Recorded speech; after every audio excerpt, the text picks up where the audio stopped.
আপনারা দেখছেন আমার চ্যানেল ইউটিউব স্টুডিও ভির ফ্রেন্ডস। লাইক, শেয়ার, কমেন্টস এবং সাবস্ক্রাইব করতে কিন্তু ভুলবেন না।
নাম কৌশিক আলী কবিতা।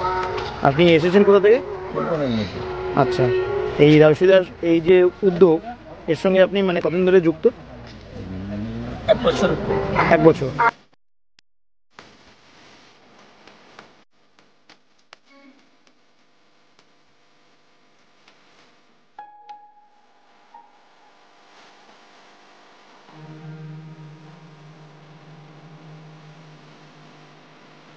মোটামুটি 7-8টা মেলা আমি করেছি। এই মেলাগুলো পেতাম না, রাজশিদা সোনাঝুরি হাট করেছে বলেই আমি 7-8টা মেলা করে বিক্রি বাটাও করেছি। তাতে আমার আর্থিক সমস্যাগুলো মিটেছে।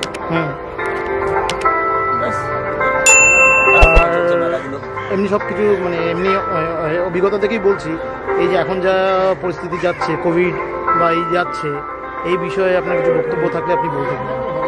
এই কোভিড সিচুয়েশন আরম্ভ হয়ে গেছে, এরপর না জানি না পরের মেলাগুলো হবে কি না, তারপরে যে কী পজিশন, আমাদের তো এর উপরেই সব কিছু চলতে হয়। পরের মেলাগুলো হবে কি না সে নিয়েও খুব দুশ্চিন্তার মধ্যেও আছি। পরের মেলা না হলে আমাদের তো প্রবলেম, কারণ আমাদের এরই ওপরে সব কিছু।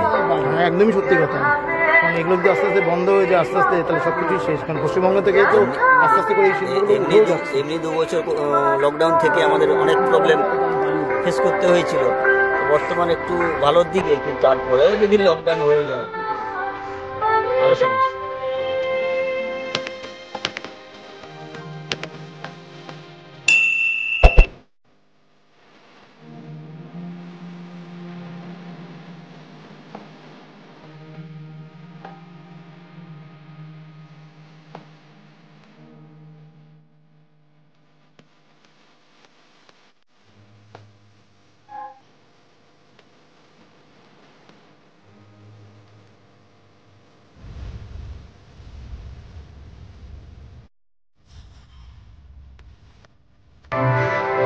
এই আঁকার মাধ্যমে মানে কি বোঝাতে চান আপনারা বেসিক্যালি?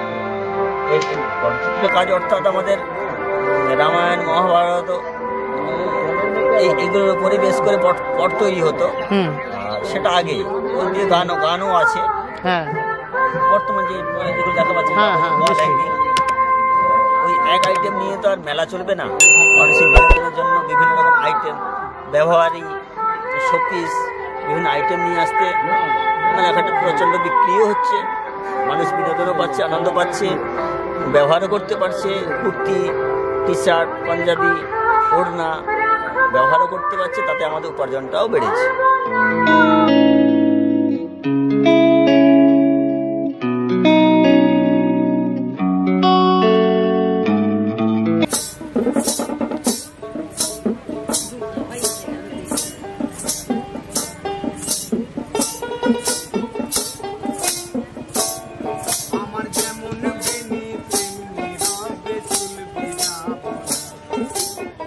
নাম রথিন ব্যানার্জি। আমি তো এসছি তেলেঙ্গা বাগান থেকে। মেনলি আমরা টেরাকোটা প্রোডাক্ট করি, টেরাকোটা অল এভরিথিং, ছোটো বড়ো সমস্ত করি। এর মধ্যে বেসিক্যালি এখন আমরা টেরাকোটা জুয়েলারির মধ্যে আছি।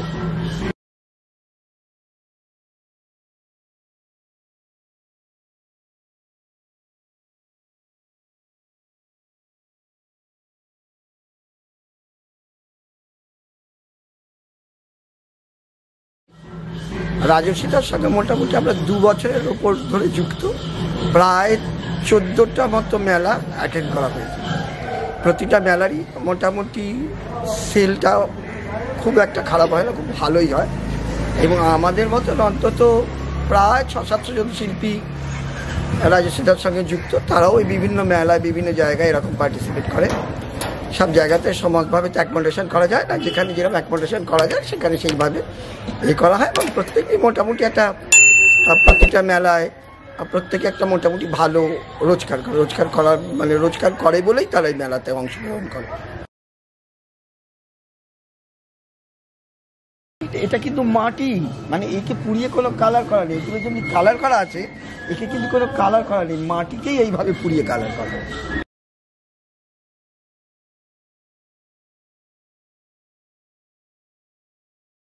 সারা ভারতবর্ষ মানে সারা পৃথিবীব্যাপী ব্যবসাটা তো একটা তোলপাড় অবস্থা।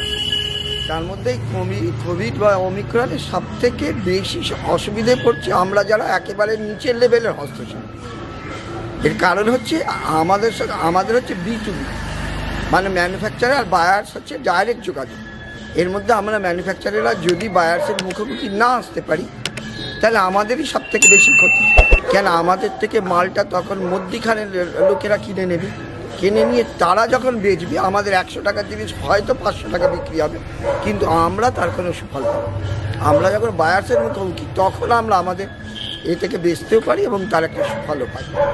পোড়ামাটি কালার করা, পোড়ামাটি কালার উইথ পোড়ামাটি, একদম পোড়ামাটি কালারলেস।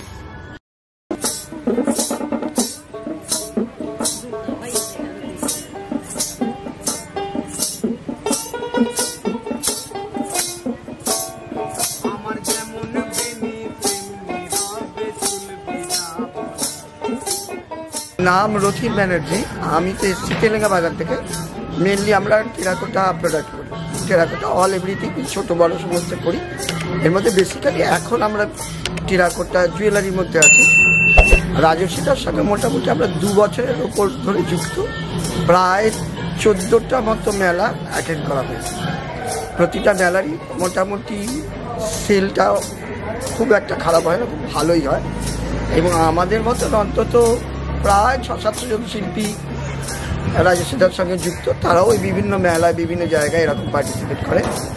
সব জায়গাতে সমানভাবে তো অ্যাকোমোডেশন করা যায় না, যেখানে যেরকম অ্যাকোমোডেশন করা যায় সেখানে সেইভাবে করা হয়। এবং প্রত্যেকেই মোটামুটি একটা প্রতিটা মেলায় প্রত্যেকে একটা মোটামুটি ভালো রোজগার করার মানে রোজগার করে বলেই তারা এই মেলাতে অংশগ্রহণ করে।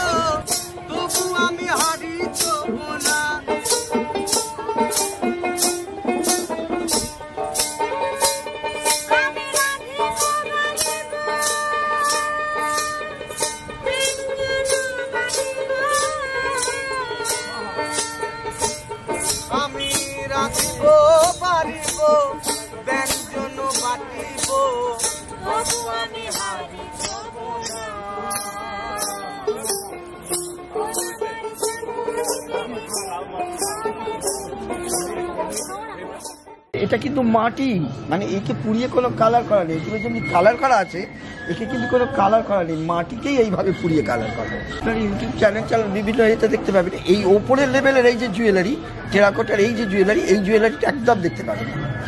এই সোনাঝুরির প্ল্যানিংটা কি? মানে শুনুন, সোনাঝুরি আমার কাছে সোনাঝুরি হাট, এটা একটা অদ্ভুত নাম। সবাই সোনাঝুরি বলতে বোলপুরে চলে যাচ্ছে, এটা একটা নস্টালজিয়া। আমরা জানি সোনাঝুরি হাট মানে বোলপুর, অবশ্যই বোলপুর রেসপেক্ট করি, বোলপুরের সোনাঝুরি হাটকে, রবীন্দ্রনাথের জায়গা, শান্তিনিকেতন। আমার কাছে সোনাঝুরি মানে হচ্ছে আমার কাছে বিশেষ করে বাংলার হস্তশিল্পীরা হচ্ছে সোনা। তারা প্রত্যেকে এক একজন এক একটা সোনা, কারণ সবাই ক্রিয়েটার। তাদেরকে একটা ঝুড়ির মধ্যে রেখেছি, মানে একটা বাকেটের মধ্যে রেখেছি, এবং এই টোটাল বাকেটটাকে নিয়ে একটা হাট বসিয়েছি। এইটা হচ্ছে মূল কনসেপ্ট, মূল চিন্তাভাবনা। সেখান থেকেই সোনাঝুরির হাট। বাংলার হস্তশিল্পীদের নিয়ে একটা, তারা সোনা, তাদেরকে নিয়ে একটা ঝুড়ি বানানো হয়েছে। এই ঝুড়িটা নিয়ে আমি হাটে ফেরি করতে বেরিয়েছি, পাড়ায় পাড়ায়, গ্রামে গ্রামে, অঞ্চলে অঞ্চলে, পশ্চিমবঙ্গের বিভিন্ন প্রান্তে, কলকাতার বিভিন্ন জায়গায়।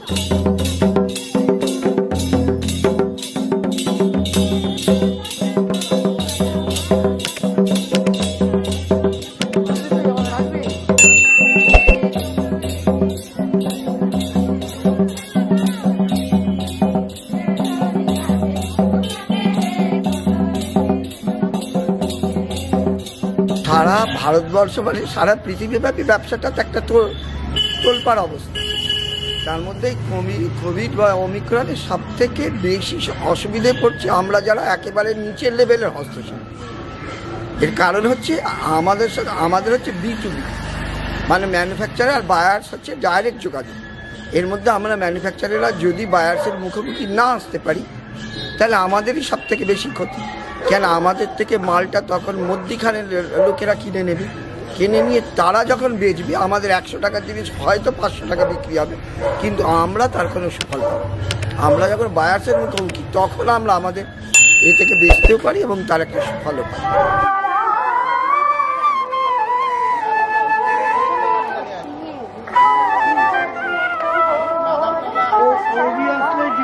ওকে গাঁজা খাওয়া যায়, এদিকে একটা বানিয়েছে।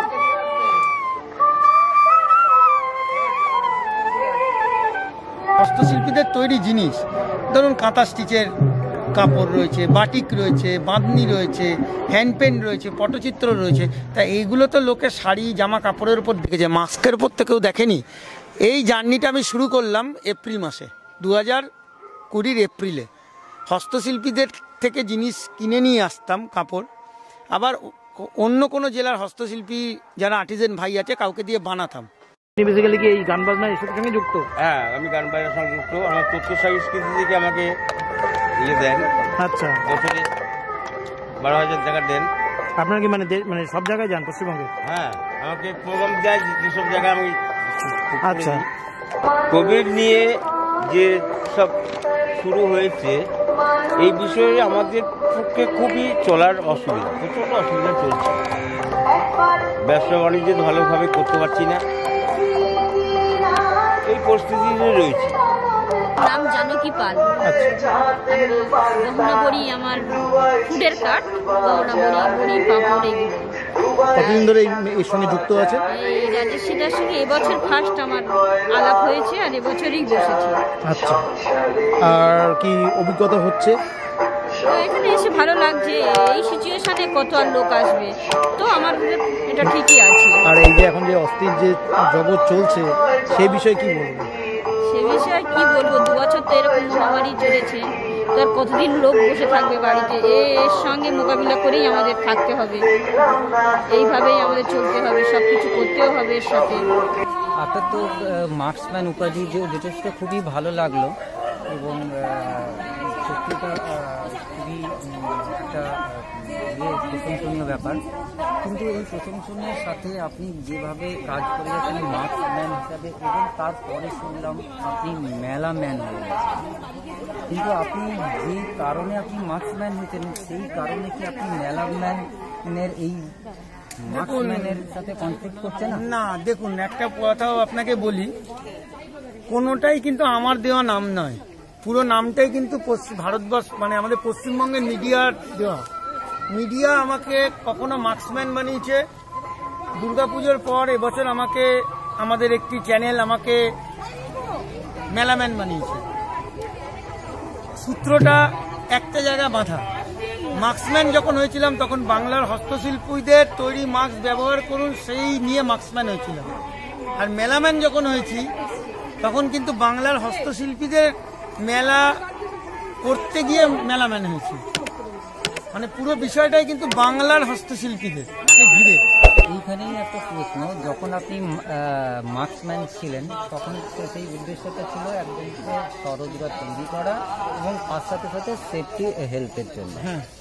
ঠিক সেই কারণেই আমি জিজ্ঞাসা করছি, এই মেলাতে যখন এই রকম করোনার একটা মহামারীর রূপ আবার এটা আসছে, সেই সময় এই যে মেলা চলছে, আপনার কি ওপিনিয়ন? দেখুন, আমাদের ওপিনিয়ন হচ্ছে আমরা সবসময় পশ্চিমবঙ্গ সরকারের গাইডলাইন মেনে চলেছি। আমরা সবসময় নিজেরা সুরক্ষিত থেকেছি, অপরকে সুরক্ষিত রাখার চেষ্টা করেছি। এই মুহূর্তে আমাদের মেলা গ্রাউন্ডে আপনি যত লোককে দেখবেন, মানে যারা আসছে, যারা হস্তশিল্পীকে ভালোবাসে, হস্তশিল্পকে ভালোবাসে, তারাই এই মেলাতে ঢুকছে এবং সোশ্যাল ডিস্টেন্স মেনটেন করে ঢুকছে এবং সবাই মাস্ক পরে রয়েছে। মাস্ক পরেই তারা জিনিস কিনছে এবং আমাদের এই যে বাংলার হস্তশিল্পীরা তারাও কিন্তু সব মাস্ক পরে জিনিস বিক্রি করছে। মানে আমরা কোভিড যে বিধি প্রোটোকল সেটা মেনটেন করে আমরা আমাদের এই সুন্দর হাটটা চালাচ্ছি। আমাদের হাটটা আর একদিন রয়েছে। আমরা এর মধ্যে হয়তো হস্তশিল্পীদের এই প্যান্ডেমিক যদি সিচুয়েশন না হতো, এই মুহূর্তে আমরা বাদামতলা আশার সংঘ প্রাঙ্গণে যে সোনাঝুরি হাট বসেছে সেখানেতে হয়তো রেগুলার এই হস্তশিল্পীরা 1 থেকে 1.5 লক্ষ টাকা এই হস্তশিল্পীরা রোজগার করে নিয়ে যেতে পারতো টোটাল। কিন্তু প্যান্ডেমিক সিচুয়েশন, অত টাকা সেল নেই। কিন্তু টুকটাক করে বলবো যে এদের চলে যাচ্ছে। এরা যে আশাতে এসছিল সে আশাটা হয়তো তাদের ফুলফিল হচ্ছে না, কিন্তু এদের এতটাই মনোবল যে কি আছে, আমরা তো কিছু তো রোজগার করতে পারছি, কিছু তো আমরা নিয়ে যেতে পারবো। এটাই একটা অনেক সাহায্য এদের কাছে। সেই হিসেবে আমাদের এই মেলাটা অর্গানাইজ করে এবং আপনি নিজেও দেখতে পাচ্ছেন আমাদের মেলাতে সেরকম হাজার হাজার মানুষের ভিড় নেই। যারা খুব প্রয়োজনীয়, যারা সত্যি এই শিল্পটাকে ভালোবাসে তারাই আছে। এই রাজস্বীদার এই যে উদ্যোগ, এর সঙ্গে আপনি মানে কতদিন ধরে যুক্ত? 1 বছর। 1 বছর। তো আপনার কিছু অভিজ্ঞতা যদি আপনাদের সঙ্গে শেয়ার করেন। 1 বছরে মোটামুটি 7-8টা মেলা আমি করেছি।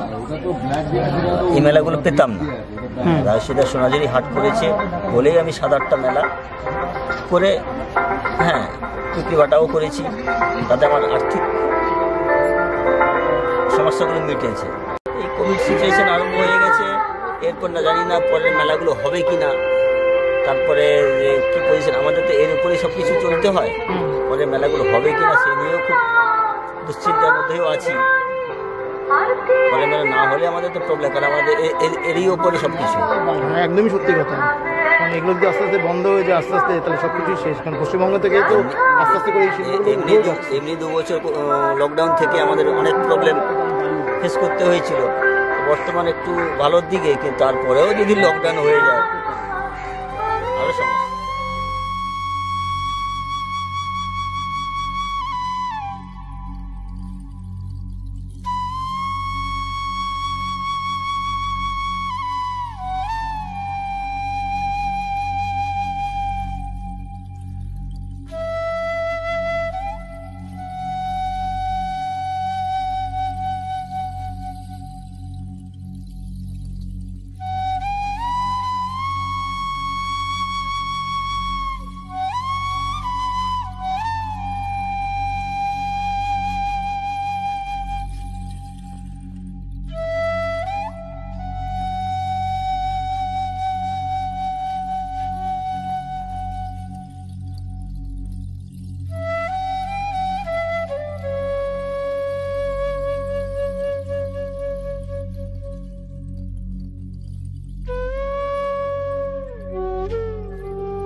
আমরা সোনাঝুরি হাট নিয়ে আমাদের শিডিউল রয়েছে পরপর বিভিন্ন জেলায় করার। আমরা সেইভাবে প্রত্যেকটা জেলায় এটা করতে থাকবো।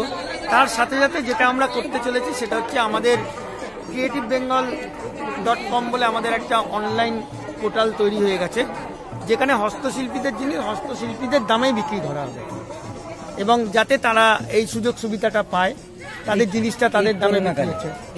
করোনা এবং করোনার পরেতেও যাতে তাদের জিনিসটা বিক্রি হয় ঠিকঠাকভাবে, কারণ অনেক অনলাইন অনেক পোর্টাল আছে, অনেক পেজ আছে যারা এদের থেকে জিনিসটা নিয়ে অনেক দামে বিক্রি করে, সেইভাবে হস্তশিল্পীরা লাভবান হচ্ছে না। কিন্তু আমাদের এই পোর্টালটা, এই অনলাইনটা হস্তশিল্পীদের জন্য বানানো, এবং হস্তশিল্পীরা নিজেরাই এটার মধ্যে ইনভলভমেন্ট। কারণ যার জিনিস 10 টাকা, সে বললে যে আমার 10 টাকা হলেই জিনিসটা বিক্রি করা যাবে, আমরা হয়তো 10 টাকার জিনিসটা আমরা 11 টাকায় বিক্রি করবো, 1 টাকা।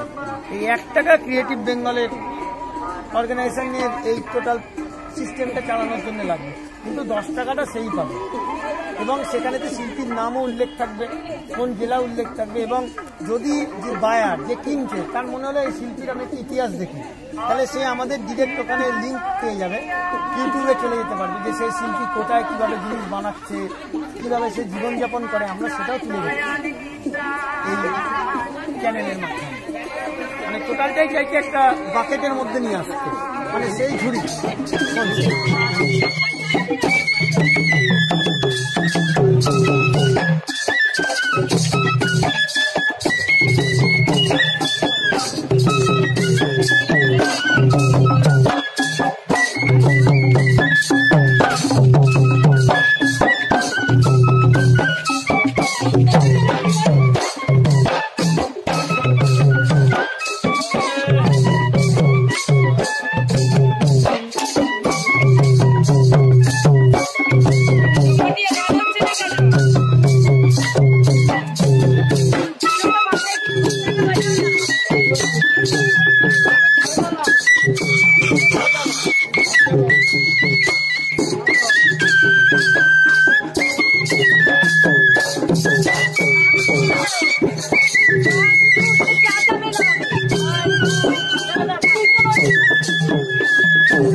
Thank you.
মেলা চলাকালীন টোটাল যে আর্টিস্টরা যারা আছে এদের থাকা খাওয়া এবং এদের হেল্প দেখুন এরা যে রয়েছে এরা আমাদের যে সমস্ত অঞ্চলে আমাদের সোনাঝুরি আর্ট হচ্ছে সেই সমস্ত অঞ্চলে এখনো পর্যন্ত ক্লাব পৌর পিতা যারা রয়েছেন তারা ওয়ার্ড কোঅর্ডিনেটররা কিংবা সেই অঞ্চলের এমএলএ এমপিরা পৌরসভা গ্রাম পঞ্চায়েতরা খুব হেল্প করছে। কীরকমভাবে হেল্প করছে, তারা থাকার জায়গা ব্যবস্থা করে দিচ্ছে এবং পৌরসভা থেকে প্রত্যেক দিন সেটা স্যানিটাইজ করা হচ্ছে, পরিষ্কার করা হচ্ছে থাকার জায়গাটা। এবং অনেক জায়গায় বলবো না, মানে প্রত্যেকটা জায়গায় বলবো না, এখনো পর্যন্ত আমাদের এইটা 14তম সোনাঝুরি হাট হচ্ছে। আমাদের 8খানা সোনাঝুরি হাটে ক্লাব এবং গ্রাম পঞ্চায়েত পৌরসভা থেকে এদের খাওয়া দাওয়ার জন্য চালেরও ব্যবস্থা করে দিয়েছে, যাতে শিল্পীদের চালটা না কিনতে হয়। মানে দেখুন, সব কিছু তো আমাদের পক্ষে দেওয়া সম্ভব নয়, এটা শিল্পীরা শিল্পীদের জন্য মেলা করছে। কনসেপ্ট হচ্ছে শিল্পীরা শিল্পীদের জন্য এগোচ্ছে, একে অপরকে হেল্প করছে। এক জেলার শিল্পী অন্য 5টা জেলার শিল্পীকে ডেকে সোনাঝুরি হাট করে ফেললো, আবার কলকাতায় বাকি জেলার শিল্পীরা এলো, এরকমভাবে একটা সমন্বয় সাধন করে সোনাঝুরি হাট হচ্ছে। এখানেতে কোনো চাওয়া নেই, কোনো পাওয়া নেই, কোনো অভিযোগ নেই, কোনো রাগ নেই, অভিমান নেই, সবাই একটা ছাদের তলায় নিজের মতন আনন্দ করে কাজটা করছে। তোমার নামটা বলো। বিষ্ণু রবি দাস। তুমি এসছো কোথা থেকে? মালদা থেকে। মালদা থেকে। তো এই যে রাজস্বীদার সঙ্গে যে এই মেলায় যে যুক্ত, এই নিয়ে তোমার কি অভিজ্ঞতা? তোমার বেসিক্যালি ভালোই আছে, কিন্তু ব্যবসা হচ্ছে না। ব্যবসা একদমই হচ্ছে না, তো এই বিষয়ে কি কিছু মানে বলতে চাও? কিছু লোকজন আসুক, আমাদের ব্যবসা হোক, ব্যবসা হোক। এই মেলার সঙ্গে যুক্ত কতদিন তুমি? মেলা মোটামুটি 10 বছর। 10 বছরে যুক্ত। মালদায় মানে কোথায় তোমার বাড়ি? আলামপুর। আলামপুরে। তো এখন তো এই কদিন তো এখানেই আছো তো? হ্যাঁ হ্যাঁ। তারপরে নেক্সট প্ল্যানিং কি আছে তোমাদের? তারপরে নেক্সট এখন দাদা আমাদের স্যার কথা দিবে এখন। আচ্ছা, আর এই যে এখন যে চলছে বুঝতেই তো পারছো, সবাই তো জানো কি অবস্থা যাচ্ছে। হ্যাঁ, তো এই লকডাউন বলো বা অমিক্রম বলো বা প্যান্ডেমিক সিচুয়েশন যা যাচ্ছে, তো এই বিষয়ে কি মানে তোমাদের কি মানে সব অভিজ্ঞতা হচ্ছে তোমাদের? যাই হোক, ঘুরতে আসুক, আমাদের বেচা কিনা হোক, আর লকডাউনে হ্যাঁ ভালো চাই, খারাপ চাই না। হ্যাঁ, এটাই আর কি। তো মানে এগুলো কি তোমাদের নিজের হাতে তৈরি? হ্যাঁ, আমাদের নিজের হাতে তৈরি। তো এটা করতে মানে কতক্ষণ সময় লাগে এগুলো মানে বানাতে? এটা বানাতে সময় লাগে মোটামুটি ধরেন 3 দিন 4 দিন। 3 দিন 4 দিন। তারপরে কি সেটা কি তোমরা কি ওটা কি টিউনটা কি তোমরাই করে দিচ্ছ? হ্যাঁ হ্যাঁ, সব করেই তোমরা ইয়ে করছো? হ্যাঁ। আচ্ছা, আপনি কিভাবে এই আর্টিস্টদের কালেকশন করেন? দেখুন, আমি অনেক দিন ধরেই এই বিভিন্ন মেলাতে যাতায়াত করি, ঘোরাঘুরি করি, এবং আমাদের পশ্চিমবঙ্গের প্রত্যেকটা জেলাতে একটা করে শিল্পকেন্দ্র আছে, জেলা শিল্পকেন্দ্র। এই শিল্পকেন্দ্র আমাকে প্রচুর এই ব্যাপারে সাহায্য করে, বিভিন্ন গ্রাম পঞ্চায়েত থেকে সাহায্য করছে, বিভিন্ন বিডিও অফিস থেকে আমাকে সাহায্য করছে। আর সবচেয়ে বড় কথা কি, একজন শিল্পী, একটা জেলার শিল্পী আর একটা জেলার শিল্পীকে আমার রেফারেন্স দিয়ে দিচ্ছে। এইভাবে জিনিসটা শুরু হয়েছে, কারণ পুরো অর্গানাইজেশনটা কিন্তু শিল্পীদের। একটা শিল্পী যখন উপকৃত হচ্ছে, সে কিন্তু আরো 5টা শিল্পীকে বলছে তুমি দাদার সাথে যোগাযোগ করো, তুমি দাদার সাথে যোগাযোগ করো। এইভাবে সবাই ফোন নাম্বার পেয়ে পেয়ে আমার সাথে করছে, এবং প্রত্যেকটা জেলা নিয়ে আমার আলাদা আলাদা করে হোয়াটসঅ্যাপ গ্রুপ আছে শিল্পীদের নিয়ে। তো যে কোনো খবর আমরা গ্রুপে দিয়ে দিচ্ছি, সবাই পেয়ে যাচ্ছে। যারা সেখানে বলছে যে দাদা মেলায় আসবো, আমি তাদেরকে বুঝে বুঝে মেলায় সুযোগ করে দিচ্ছি। এখন আপনার টোটাল আর্টিস্টের কালেকশন কতজন এই মুহূর্তে সোনাঝুরি হাট? হ্যাঁ, এই সোনাঝুরি হাটে, যেটাতে আপনি বর্তমান এসছেন বাদামতলা আসার সঙ্গে সোনাঝুরি হাটে, এখানে 78 জন শিল্পী এসছে। কোনো মেলায় আমাদের 110, কোনো মেলায় আমাদের 35। এইভাবে আমরা যেখানে যেরকম জায়গা পাচ্ছি সেরকম ভাবে আমরা এটা অর্গানাইজ করছি, করে আমরা মেলাগুলো চালাচ্ছি।